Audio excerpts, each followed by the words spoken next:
आज के समय रशिया यूक्रेन पर कभी भी एटॉमिक बॉम्ब गिराने की धमकी दे रहा है। विश्व आज वर्ल्ड वॉर 3 के दहलीज पर खड़ा है। रशिया और यूक्रेन के बीच युद्ध दिनों दिन और विध्वंसक होता जा रहा है। आखिर रशिया और यूक्रेन का युद्ध है क्या? आज हम इस लेक्चर में इसको विस्तार से जानेंगे। नमस्कार दोस्तों, मेरा नाम है हर्षवर्धन शर्मा। स्वागत है आपका शार्प IQ एजुकेशन में। आइए सबसे पहले ये जानने की कोशिश करते हैं कि यह युद्ध शुरू कैसे हुआ। 1941 का समय था जब यूरोपीय देश दूसरे विश्व युद्ध की आग से झुलस रहे थे। इसी दौरान 1941 में जर्मनी ने सोवियत संघ के कब्जे वाले इलाके क्रीमिया पर हमला बोल दिया और करीब 3 साल तक हिटलर की नाजी फौज ने इस इलाके को अपने कब्जे में रखा। फिर 1944 तक आते आते सोवियत संघ की रेड आर्मी ने जर्मनी सेना को खदेड़ दिया और अब वहां पर सोवियत संघ का अधिकार हो गया। स्टालिन को शक था कि यूक्रेन में कुछ ऐसे लोग हैं जिन्होंने जर्मनी के साथ साठगांठ कर ली है और वे सोवियत संघ के साथ गद्दारी कर रहे हैं और कभी भी ये सोवियत संघ के खिलाफ विद्रोह छेड़ सकते हैं। और वह समुदाय था तातार। यह तातार समुदाय क्रीमिया में रहता था, जो स्टालिन की आंखों में अब खटकने लगा था। फिर 1944 तक आते आते तातार समुदाय स्टालिन के निशाने पे आ गया और 1944 में ही स्टालिन ने 2 लाख क्रीमियाई तातारों को साइबेरिया और मध्य एशिया के लिए निर्वासित कर दिया। जैसा कि आप देख पा रहे हैं, ये है साइबेरिया और ये है तातार समुदाय।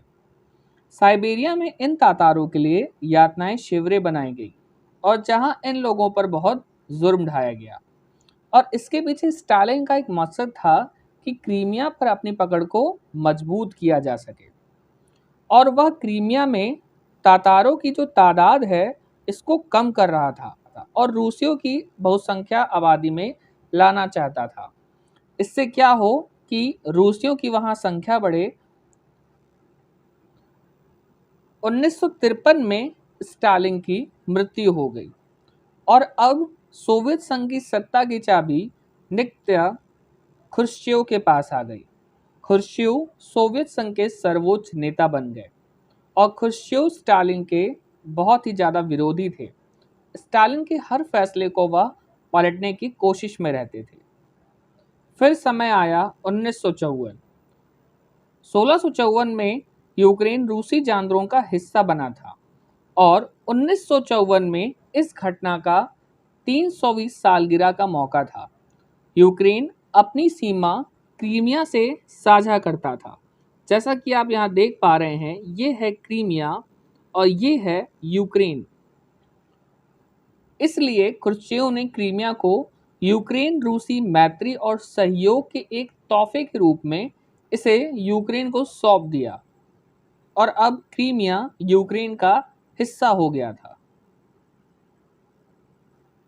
फिर 1991 में सोवियत यूनियन का विघटन हो गया। सोवियत यूनियन कई हिस्सों में टूट गया। तब यूक्रेन ने भी अपनी आज़ादी का ऐलान कर दिया। इस ऐलान ने रूस और यूक्रेन के बीच बगावत का आगाज कर दिया और इस दुश्मनी का जो बहाना बना वो था क्रीमिया।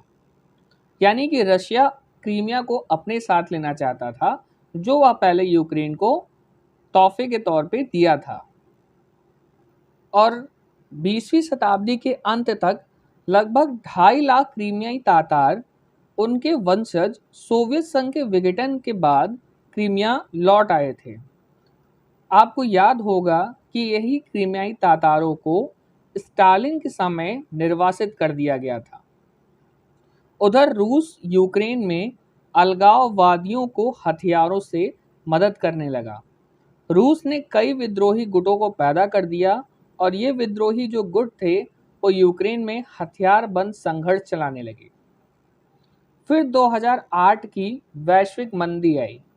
इस मंदी के कारण कई सारे बड़े बड़े उद्योगपतियों ने आत्महत्या कर ली। फिर क्या था, यूक्रेन भी इससे अछूता नहीं था।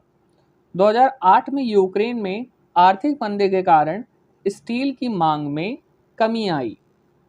इससे यूक्रेन को काफी नुकसान उठाना पड़ा। मुद्रा अचानक गिर गई और निवेशकों ने अपने हाथ खींच लिए, और यही कारण था कि यूक्रेन में बहुत बड़ी मुसीबत आ गई।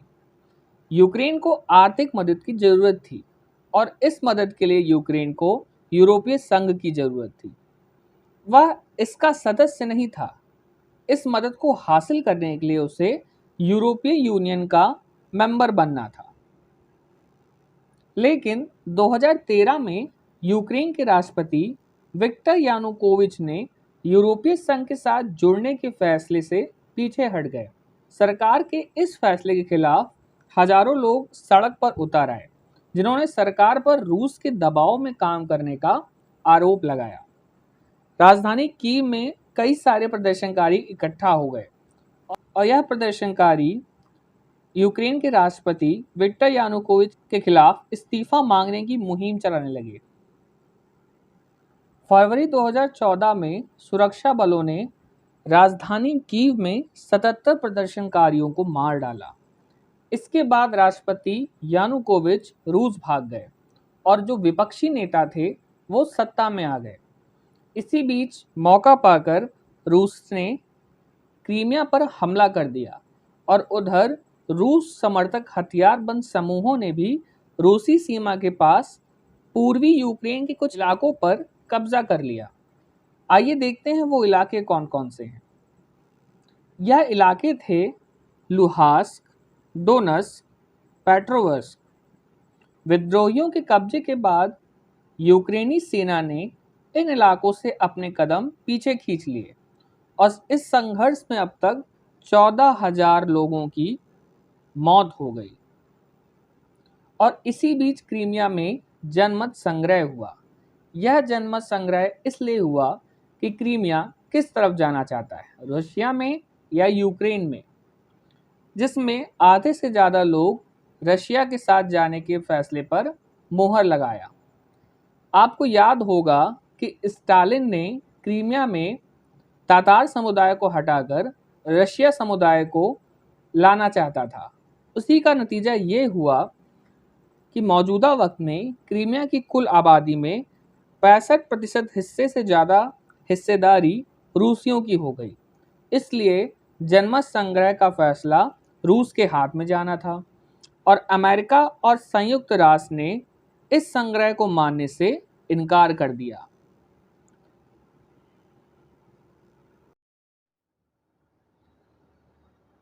आइए अब समझते हैं आगे क्या हुआ। 2014 में जब रूस ने क्रीमिया को अपने कब्जे में कर लिया, तब कई जगह अशांति फैल गई, और इसी के लिए शांति स्थापित करने के लिए दोनों देशों के बीच 2015 में मिन्स्क एग्रीमेंट साइन हुआ। इस एग्रीमेंट में फ्रांस और जर्मनी भी शामिल थे।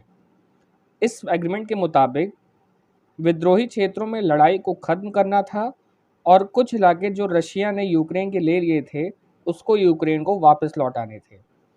इसके तहत यूक्रेन को विद्रोही के जो गढ़ थे उनको ऑटोनॉमी देनी थी, लेकिन इसका प्रॉपर फॉलो नहीं हो पाया।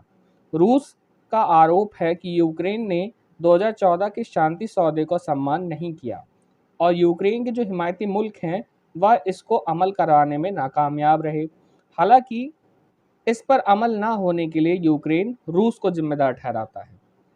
यूक्रेन का दावा था कि रूसी अलगाववादियों ने संघर्ष विराम का उल्लंघन किया, और पूर्व में विद्रोहियों के गढ़ों में रूसी सैनिक अभी भी वहां मौजूद हैं। हाल के सालों में रूस यूक्रेन सीमा पर सैन्य झगड़े में इजाफा हुआ। दूसरी तरफ रूस यूक्रेन में अलगाववादियों को मदद देकर वहां पर आंतरिक तनाव को और बढ़ा दिया था। ऐसे में हमलों से बचने के लिए यूक्रेन के पास नाटो एकमात्र रास्ता दिखाई दे रहा था, लेकिन रूस यह नहीं चाहता था कि यूक्रेन नाटो में शामिल हो। आइए इसके पीछे कारण को समझते हैं। नॉर्थ अटलांटिक ट्रीटी ऑर्गेनाइजेशन, इसमें नॉर्थ अमेरिका के 2 देश यूएसए और कनाडा और यूरोप के 28 देश शामिल हैं। इसको अप्रैल 1949 में बनाया गया था, और इसका हेडक्वार्टर बेल्जियम के ब्रुसेल में स्थित है। नाटो की ट्रीटी के आर्टिकल 5 में बताया गया है कि अगर कोई भी देश नाटो के किसी भी देश पर हमला करता है तो वह हमला नाटो के सभी सदस्यों पर हमला माना जाएगा। यानी नाटो की सभी कंट्रियां एक साथ मिलकर उस देश के खिलाफ युद्ध में शामिल होंगी। जब अमेरिका में 9/11 हमला हुआ था, उस वक्त आर्टिकल 5 को इम्प्लीमेंट किया गया था, और जब अमेरिका ने अफगानिस्तान पर हमला किया था, तब भी आर्टिकल 5 को इम्प्लीमेंट किया गया था। यूक्रेन नाटो का एक सहयोगी देश है, लेकिन यूक्रेन लगातार नाटो की मेंबरशिप हासिल करने के लिए लगातार कोशिश कर रहा है। रूस ने जब से क्रीमिया पर कब्जा किया है, तब से यूक्रेन लगातार चाहता है कि वह जल्द से जल्द नाटो का मेंबर बन जाए। अगर यूक्रेन को नाटो की सदस्यता मिल जाती है तो रूस अपने मंसूबे में कामयाब नहीं हो पाएगा। यूक्रेन के खिलाफ रूस अपनी जो भी गतिविधियां हैं उसको बंद करना होगा, वरना नाटो देश उसके दुश्मन बन जाएंगे। रूस यूक्रेन को नाटो में शामिल होने पर अपनी सीमाओं पर संभावित खतरे की तरह देखता है। यानी रूस को चिंता है कि अगर यूक्रेन नाटो में शामिल हो गया तो उसके बॉर्डर एरिया पर खतरा बढ़ जाएगा और वह इसे अपने प्रभाव वाले इलाके पर एक अतिक्रमण के तौर पर देखता है। उसको लगता है कि नाटो धीरे धीरे रशिया पर शिकंजा कसने लगेगा। इसी वजह से रूस यूक्रेन को नाटो में शामिल नहीं होने देना चाहता। आइए इसको और डीपली समझते हैं आगे। 1991 में जब सोवियत संघ अलग अलग देशों में टूटा था, तो उसमें से कई देश नाटो का हिस्सा बन गए। उसमें से 4 मेनली ऐसे देश थे जो रशिया से अपना बॉर्डर शेयर करते थे। वो 4 देश मेनली पोलैंड, एस्टोनिया, लातविया और लिथुआनिया थे। आइए उनको मैप में समझते हैं। ये येलो कलर जो है ये रूस की एरिया है। यहाँ पर आप देख सकते हैं ये है एस्टोनिया, जो यहाँ से रशिया से अपनी बॉर्डर शेयर करता है। ये है लातविया ग्रीन कलर में, ये ब्लू कलर में लिथुआनिया, जो ये छोटा सा एरिया आपको दिखाई दे रहा है, ये भी रशिया का पार्ट है, और ये देश पोलैंड है। तो जैसा कि आप देख पा रहे हैं, एस्टोनिया, लातविया, लिथुआनिया और पोलैंड, ये चारों देश रशिया से अपने बॉर्डर शेयर करते हैं। वहीं यूक्रेन और बेलारूस जो हैं वो अकेले मिलकर इन देशों के कंपैरिजन में रूस से अपना बॉर्डर और लंबी शेयर करते हैं। आइए इसको भी मैप में देखते हैं। ये है बेलारूस और ये है यूक्रेन। ये जो पार्ट था, यहाँ के सदस्य नेटो में शामिल थे, और वहीं आप यहाँ देखें बेलारूस और यूक्रेन, इनकी बॉर्डर लाइन इन देशों के कंपैरिजन में ज़्यादा लंबी है। इसी वजह से रूस यूक्रेन को नाटो में शामिल नहीं होने देना चाहता। अगर यह देश नाटो के मेंबर बन जाते हैं तो यह यूक्रेन और बेलारूस नहीं बल्कि नाटो की सीमा कहलाएगी। इससे किसी भी पक्ष में रूस बचना चाहता है, वह नहीं चाहता है कि वह नाटो यानी अपने दुश्मन देश के साथ बॉर्डर शेयर करे। यही कारण था कि रूस ने अपने कई सारे सैनिक यूक्रेन बॉर्डर पर खड़ा कर दिए, और अमेरिका और G7 कंट्रीज़ ने यूक्रेन को इसके बारे में आगाह किया और इसके परिणाम को भुगतने के लिए चेतावनी दी, और साथ ही साथ इन देशों ने रूस पर गंभीर आर्थिक प्रतिबंध लगाने की बात कही।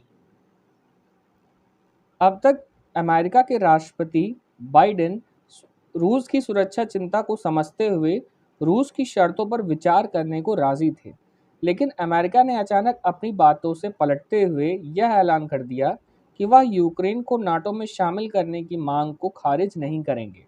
रूस यूक्रेन का मामला अमेरिका और रूस दोनों के लिए प्रतिष्ठा का सवाल बन गया है, जहां एक तरफ रूस को लगता है कि कदम पीछे खींचना उसकी सैन्य ताकतों पर सवाल खड़ा करेगा, और वहीं अमेरिका को रूस की शर्त मानना घुटने टेकने जैसा लगता है।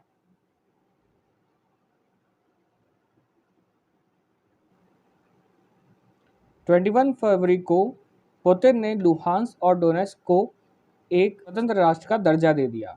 जैसा कि आप मैप पे देख पा रहे हैं, ये है लुहांस्क और ये है डोनेट्स्क। और 24 फरवरी को रूस ने यूक्रेन पर हमला कर दिया। रेड एरिया हैं, यहाँ के एरिया पर आज के समय रशिया का कंट्रोल है। United nation high commissioner for refugee UNHCR report के अनुसार करीब 35 लाख यूक्रेनी लोगों को मजबूरी में अपना देश छोड़कर भागना पड़ा है और वहीं 65 लाख लोग देश के अंदर ही एक जगह से दूसरी जगह विस्थापित हुए हैं। मतलब 1 करोड़ यूक्रेनी लोगों को अपना घर छोड़ना पड़ा है, जो कुल आबादी का 23% है। और वहीं अगर हम कैजुअलिटीज़ की बात करें, 902 सिविलियंस अभी तक मारे जा चुके हैं। ये वेरीफाइड डेथ है, इसकी संख्या ज़्यादा भी हो सकती है। 400 स्कूल, 110 हॉस्पिटल अब तक तबाह कर दिए जा चुके हैं और मारियोपोल में लगातार बमबारी हो रही है। Civilian centres, shopping centre, hospital और घर के इलाकों और रिहायशी इलाकों को निशाना बनाया जा रहा है। हालत इतनी खराब है कि यहाँ तकरीबन 2300 से ज़्यादा लोग मारे जा चुके हैं।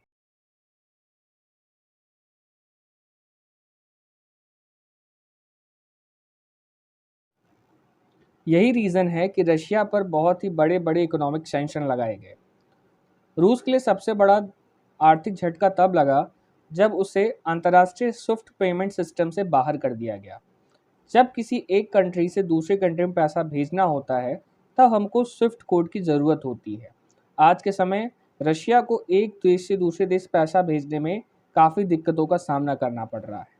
रूबल, जो रशिया की करेंसी है, इसको विदेशी मुद्रा में बदलने वाले रशियन बैंकों पर प्रतिबंध लगाए गए हैं। रूस के साथ कई देशों ने ट्रेड करना बंद कर दिया है। एप्पल और मैकडॉनल्ड जैसी 400 बड़ी बड़ी कंपनियां वहां से माइग्रेट कर चुकी हैं। रूसी बैंकों के जरिए होने वाले अंतर्राष्ट्रीय वित्तीय लेन देन को भी रोक लगा दिया गया है। रूसी में निजी और व्यक्तिगत अंतर्राष्ट्रीय खातों को सील कर दिया गया है।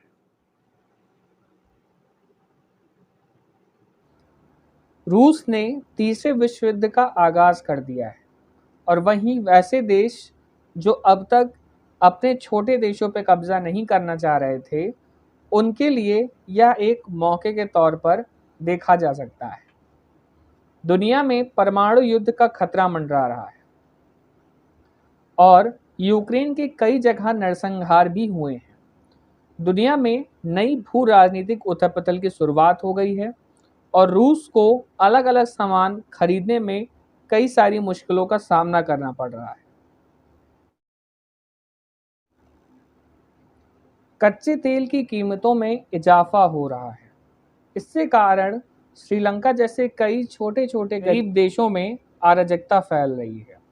महंगाई तेजी से बढ़ रही है। कई सारे देश फूड के लिए रशिया और यूक्रेन पे डिपेंड थे, वहाँ पर फूड शॉर्टेज देखने को मिल रही और अनुमान ये लगाया जा रहा है कि आगे चलकर वहाँ भुखमरी के कारण कई लोगों की जानें जा सकती हैं और कई सारे देश जो उर्वरक और खाद के लिए रशिया पे डिपेंड थे, उनमें उर्वरक और खाद के दामों में महंगाई देखी जा रही है। अमेरिका का पूरा फोकस यूक्रेन में होने के कारण उसका ध्यान चाइना से हट सकता है और इसी का चाइना पूरा फ़ायदा उठा सकता है। वह अपना एक्सपेंशन बढ़ा सकता है और इसके लिए वह ताइवान पर हमला करेगा। हिंद प्रशांत इलाकों पर अमेरिका की नज़र रखने की प्राथमिकता नहीं रहेगी और इसके कारण ही चीन हिंद प्रशांत महासागर पर अपने मंसूबे और अपनी पकड़ ज़्यादा बनाने की कोशिश करेगा। भारत का रूस के साथ व्यापार में दिक्कतों का सामना करना पड़ सकता है। इंडिया चाइना बॉर्डर पर टेंशन बढ़ सकती है और वहीं कच्चे तेल की कीमतों में इजाफा होने के कारण भारतीय अर्थव्यवस्था को एक बहुत ही बड़ा झटका होगा। यूक्रेन भारत को हथियारों की सप्लाई रोक सकता है और वह भी एक ऐसा समय पर जब भारत चीन के बीच सीमा पर तनाव चल रहा है। ऐसे में सब हथियारों की सप्लाई में रुकावट भारत को कमज़ोर कर सकती है। आज के समय रशिया के लिए यूक्रेन पर इन्वेजन करना बहुत ही बड़ा डिज़ास्टर साबित हो रहा है। रशिया के लगभग 25% से ज़्यादा सोल्जर्स की डेथ हो चुकी है और वहीं यूक्रेन में भी कई सारे सोल्जर्स मारे जा चुके हैं। तो बात ये आती है कि इस युद्ध की समाप्ति कैसे होगी। तो जब तक दोनों देश आपस में बैठकर शांति समझौता नहीं कर लेते तथा एक दूसरे के शर्तों पर अमल नहीं कर लेते, तब तक ये युद्ध विराम नहीं लेगा। जब तक रशिया को डर रहेगा कि यूक्रेन नाटो में शामिल ना हो जाए, तब तक रूस यूक्रेन पर हमला करना बंद नहीं करेगा। अभी हाल ही के समाचारों से ये पता चला है कि 9 मई 2022 तक आते-आते रूस यूक्रेन पर हमला करना बंद कर देगा और 9 मई तक यह वॉर समाप्त हो जाएगी। पर देखना यह है कि क्या यह रशिया करता है कि यह रशिया की नई चाल होगी। आपको ये लेक्चर कैसा लगा कमेंट करके ज़रूर बताएं और ऐसे ही और इन्फॉर्मेटिव वीडियोस को देखने के लिए हमारा चैनल ज़रूर सब्सक्राइब करें। Thank you. Have a nice day.